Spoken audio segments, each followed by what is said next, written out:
Monday guys, after ng arrival nila kahapon Del Gallego. So preparation to para sa first lap. Monday, natural cleansing tayo. Ayan. Kasi wala pa naman silang nararamdaman na anuman. So natural lang. Ayan. Natural flushing yun. Oregano. Ayan. Tansyahan lang. Tapos bawang, luya, tapos honey. Ayan. So yun lang guys, papakulaan natin. Tapos painom natin mamaya sa ibon. So ito na ang ating finished product. Ayan.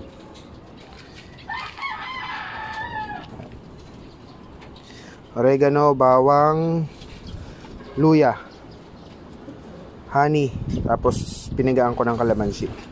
Yan. Tinikman ko rin yan guys, masarap. Hindi matabang lang konti dahil sa honey. Pero 5 kutsarang honey na nilagay ko dyan. Wala namang ano yun kasi natural naman yun. Yan, lahat yan natural. So pag pinainom ko yung flyer, damay ko na lahat yan. Pati ang mga stock natin tsaka yung mga breeder. So isahan na lang yan. So Monday. So gagawin natin to every Monday. Mag-iiba lang siya sa flyer natin kapag nakita nating may nararamdaman sila na ano talaga, may sipon o may ano. Pero wag naman sana. Sa ngayon kasi healthy naman sila. Maganda yung mga dumi. Kaya ang ibibigay natin natural lang. Natural cleansing lang tayo, hindi tayo magbibigay ng mga yung mga powder na tinitimpla. Ayan. So sana may makuha kayong ano, konting ano, idea. So i-adjust nyo na lang po, depende sa kung ano yung meron sa inyo. Pwede rin sana may tanglad to or malunggay. Kung sa breeder, mapakulo kayo ng malunggay o ano. Pwede yan guys. Try nyo po kasi halos karamihan na nakikita ko na ano, ganyan rin ginagamit nila. Ayan. Yun know, after arrival ng Midtos sa Riaya, haligo tayo ibon. Siyempre powered by ano yan, apple cider. Plain water tsaka apple cider lang. Ang focus ay ligo sila. Anak ni Brown ligo na. Malupit yung paliguan natin guys. May shower pero nasa ilalim. Okay. You know. Ay butas na. Wait. Ayan. Kaya pinuno ko eh. Kasi ito matagas eh. Ayan. Nasa ilalim yung shower guys. Binay. Binay. Ito guys, mabait si Binay oh. Nakapasok sa loob ko, walang ginawa. Hindi niya inano yung ano, yung ibon. Pag-alagaan nyo talaga, hindi nila ano yun. Ayan. Ligo-ligo sila. Puro young bird yung naligo ah.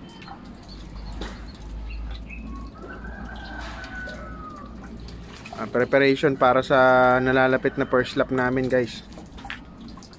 So Miyerkules ngayon. Bukas may loading mamaya sa ibang club pero hindi ko alam kung i-load natin.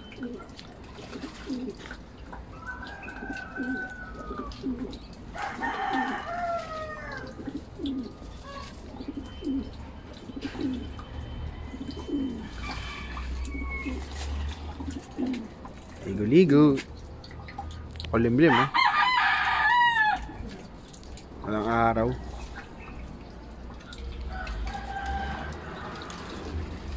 Yan na, naligo na si Halap. Kumampisaw na si Halap. Tsaka isa. Uncheckered. Kumampisaw na.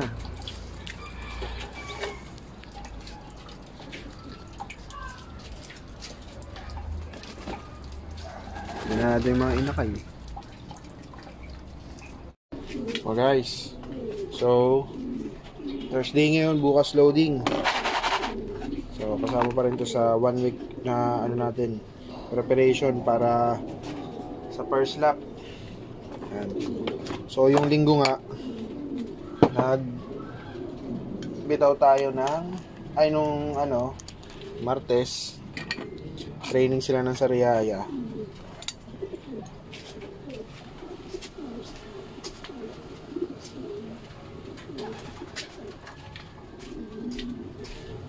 Makulit yung ibon. So bigay tayo ng olive oil with garlic.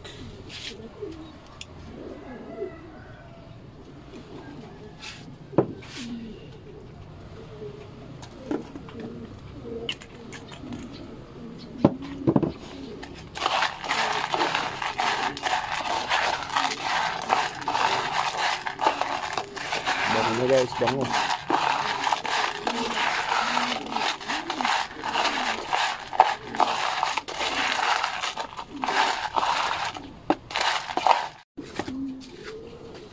Guys, ito.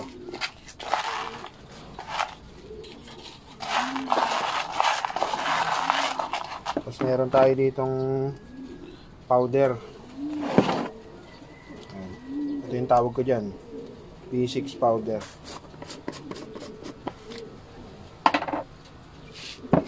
Wait lang guys. Makulit yung ibon natin eh. Tanong punta sa ano. Ayan. Kita ba? Ayan.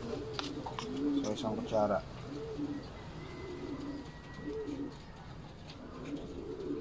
Hindi ba?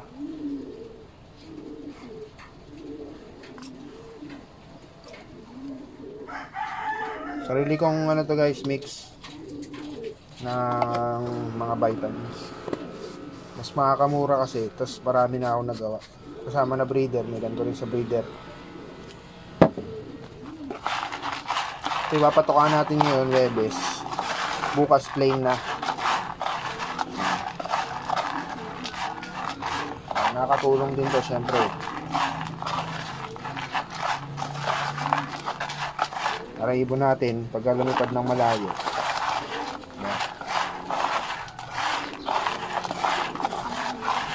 Sana mapaklak natin sila ng linggo guys. Kasi first lap, mahirap talaga ang first lap eh. Nangyari kasi dyan, bulto sa truck. Maraming mga ibon. Yung ibang kalapate na hindi gan nakakain.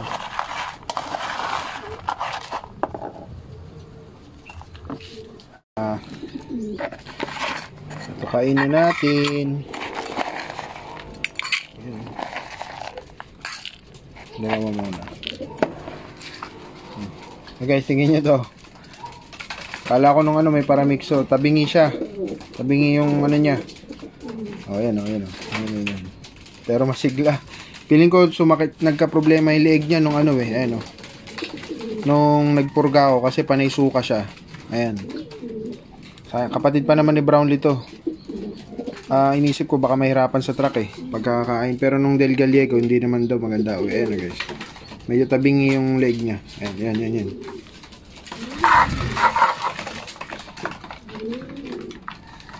Pag kumakain siya nakatabingi.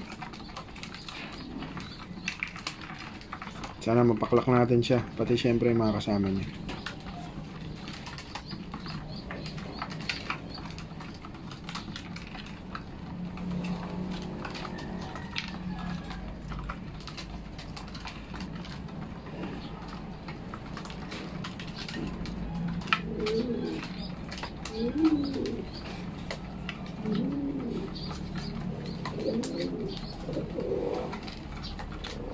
Tabingi kumain.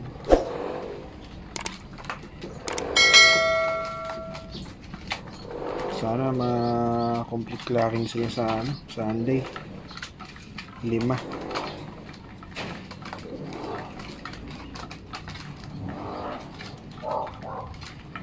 Pero goods naman yung mga kondisyon. Yung differential lang nun, yun, yung leeg nga tabingi. Pero pag rumarada siya, hindi naman siya hirap. Ayan. Nagpaligo ko, nakita nyo naman yung video, naligo naman sila sa pag mid toss. So bago ko napurga ko naman sila nung last week. Bago mag Del Gallego, napurga ko sila.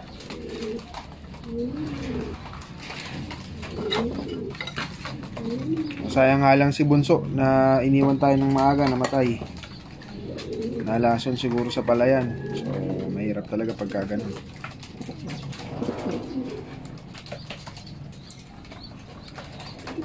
Sana sa ibon natin wala nang mawala. Kasi mga ano sila, kahit hanggang Tacloban, kompleto silang 5. Siyempre lahat naman ano, gusto yun ganun. Okay.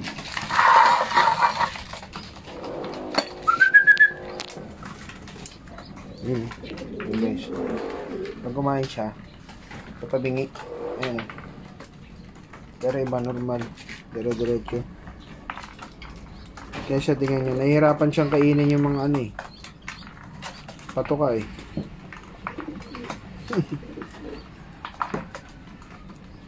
Panlaban natin. Good luck sa lahat. Okay guys, plain water lang muna tayo kasi may vitamins tayo sa patuka. Plain water lang. Check guys, 10:20 ng umaga. So loading day mamayang gabi. Ayan. So paronda tayo. After netong ronda nila, hindi ko na sila papakawalan mamaya. Ayan. Tanggal kati lang. Mainit oh, sakto. Para madama nila yung init kasi gantong oras ang datingan sa linggo. Ayan. Para fresh sa kanila yung pakiramdam. Goods na goods. Hindi ko na prepare yung lumipad dyan kung anong ilang minuto yung kaya nilang itagal, yun na. Ayan. So nakikita ko okay naman yung preparation natin sa kanila. Maganda namang kondisyon. So kailangan makaiwas na lang sila sa lahat ng disgrasya para maganda clacking natin sa linggo guys. Ayan.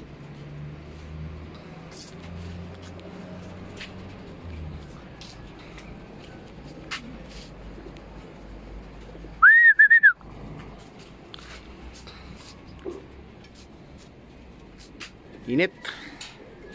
Patuka na tayo guys. Alright, ito yung nugasan natin.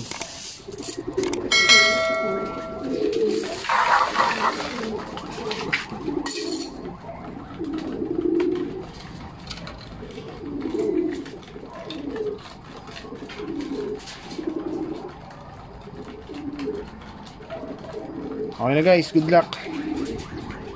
Antay video ulit tayo mamaya. Vitaboli. So bibigyan natin sila ng Vitaboli. So Belgica, baka naman. Wow! So tig-isa lang muna.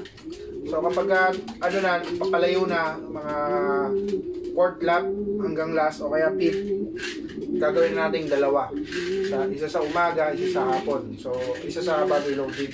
So ngayon isa lang muna. Nice. Bigyan natin siya ng Vitaboli.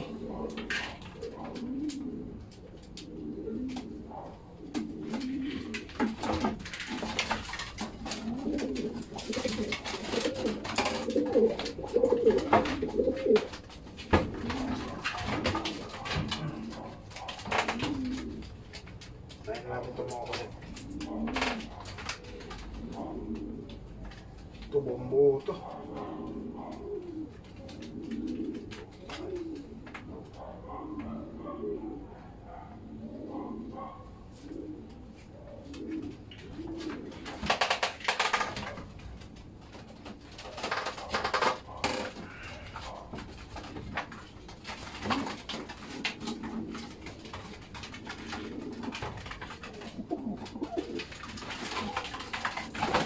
So time check tayo. Magna 9 PM, 8:45. So gantong oras tayo naglo-load.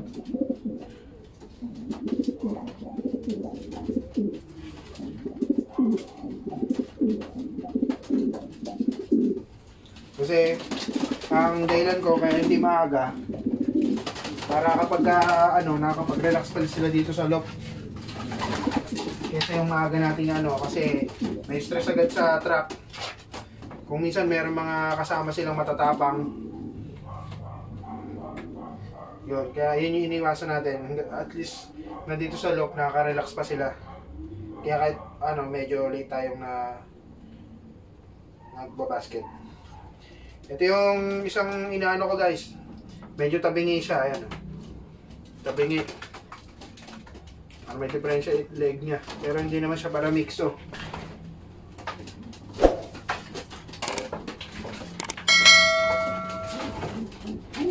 Baka nung pinurga ko, kakasuka. Ang ganda rin yung ano yun. Ganda ng mga kondisyon nila. Goods na goods. Hindi ako kinakabahan na ano. Sa kanila yun, huwag lang madisgrasya.